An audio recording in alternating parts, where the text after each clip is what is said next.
بسم الله الرحمن الرحيم وكل سنة وانتم طيبين. طبعا بعد ماتش مصر وروسيا والبطولة الكبيرة اللي كابتن حسام حسن جابها لنا والتفخيم الأوفر والمبالغة في الإعلام، هيبقى نفس مصير كأس العالم 2018 مع كوبا. نفس الأحداث بنفس السيناريوهات بنفس الأشخاص بنفس الكلام بنفس كل حاجة. احنا ناس ما بنعرفش نتعلم من غلطنا. احنا ناس لازم نضرب على دماغنا من نفس العصاية 100 مرة لحد ما دماغنا تدشدش، بعد كده نبقى نفكر نقول نرجع تاني لكابتن حسام. انت طالع يا كابتن حسام تقول انا بحاول اعدل. انا اللي انا عملته دوت هو اقرب حاجة للعدل، العدل من عند الله، قلبت فيها امام الازهر. معاك، انا معاك يا عم في اللي انت قلته.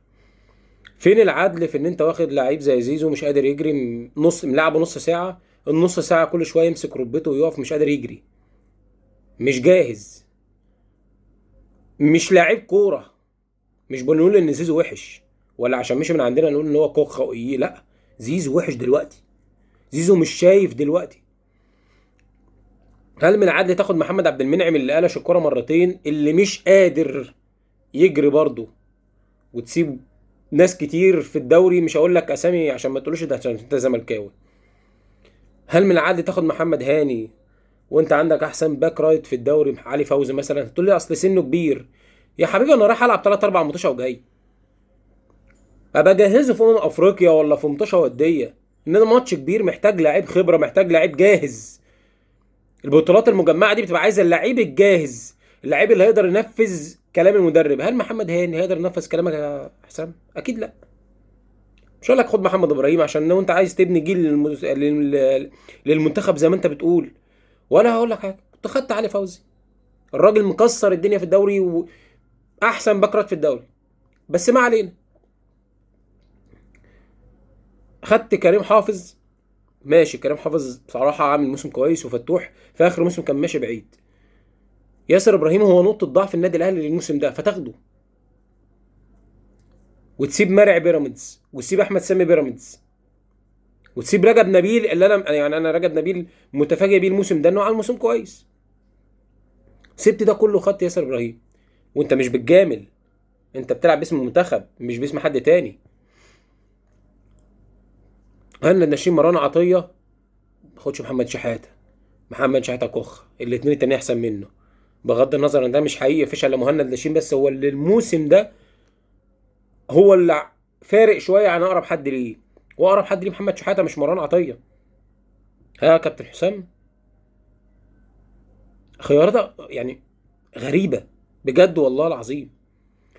طيب انت قلت انا ببني جيل جديد للمنتخب. طيب عندك لعيبه كتير في الزمالك ناشئين، عندك لعيبه كتير في بيراميدز، في 2 لعيبه صغيرين في بيراميدز، في 3 4 لعيبه في سيراميكا، انا اسف لو مش فاكر الاسامي. انت كده عادل، انت كده عادل. وانت خدت وقتها عبد الله اللي احنا كنا ضد انضمام المنتخب، بس انت خدته. فبعد ما خدته توقفه على الخط تقول له لا ارجع انت؟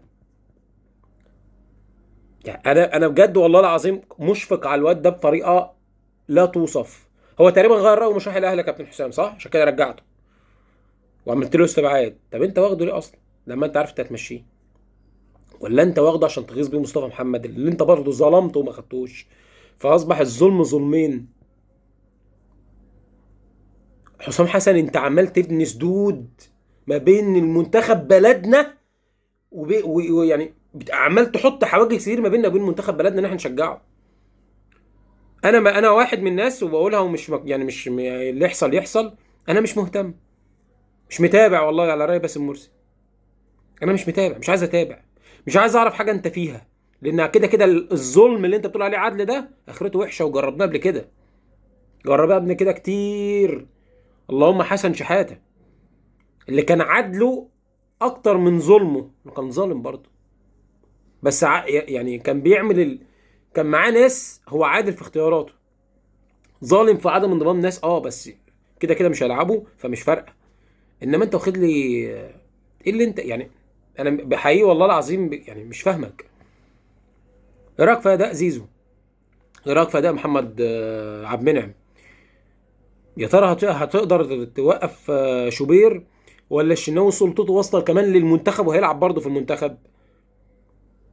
الايام بيننا يا كابتن حسام، والايام هتثبت اننا صح ان شاء الله او غلط. اتمنى اطلع غلط ونعمل حاجه، بس ايا يكن اللي هنعمله طالما معاك انت يبقى هنتذل عليه بعد كده، يبقى بلاها احسن. سلام.